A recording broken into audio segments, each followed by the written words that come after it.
Olá! Hoje a gente vai mergulhar em uma das questões mais profundas da teologia cristã, mas por uma ótica bem específica. A pergunta é: quem é o Espírito Santo? Vamos explorar a resposta que a doutrina unicista oferece pra gente. E a pergunta é essa aí, né? Uma questão que com certeza está no centro da fé de muita gente. Afinal, quem é o Espírito Santo? Então, para entender a resposta que a gente vai analisar aqui, o ponto de partida é a doutrina unicista.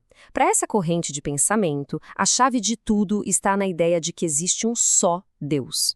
E o que essa doutrina diz, basicamente, é o seguinte: existe um Deus, um único ser.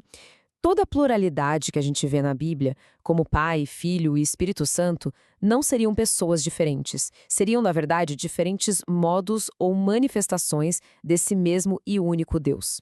Isso fica bem claro quando olhamos para os vários nomes e títulos. Elohim, Yahvé, Pai, Verbo, Espírito Santo, todos eles, segundo essa visão, apontam para uma única identidade, para o mesmo ser, só que mostrando diferentes facetas do relacionamento dele com a humanidade.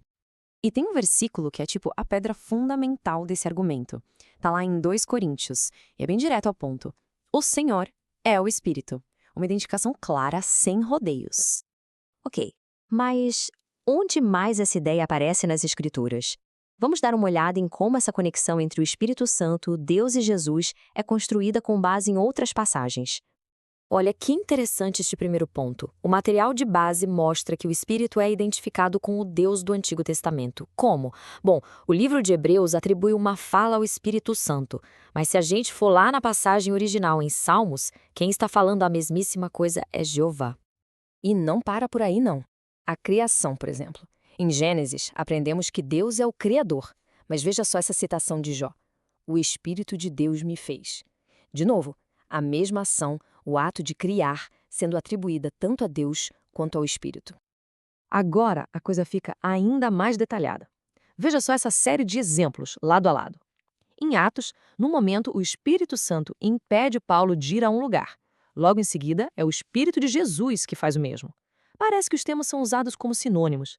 Depois, o Espírito Santo diz que chamou Barnabé e Saulo. Mas quem foi que chamou Saulo lá atrás? Foi Jesus? A conclusão apresentada é que se trata da mesma operação, do mesmo ser em ação. E lá em Apocalipse, Jesus se apresenta e logo depois o texto manda ouvir o que o Espírito diz. É como se Jesus estivesse dizendo: sou eu, o Espírito, quem está falando. Certo, mas aí vem aquela pergunta, né?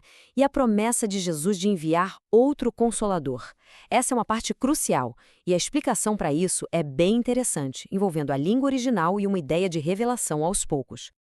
A passagem é essa aí, de João 14, e a palavra-chave aqui é outro. Ele vos dará outro Consolador. O que exatamente significa esse outro?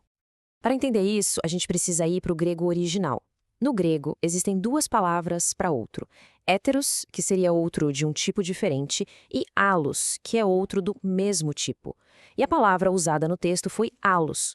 O argumento, então, é que Jesus não estava prometendo uma pessoa diferente, mas sim um consolador do mesmo tipo que ele. Ou seja, ele mesmo, só que numa nova forma. E essa é a grande virada na interpretação. A diferença não seria de pessoa, mas de forma. Seria o Cristo em espírito, e não mais em carne.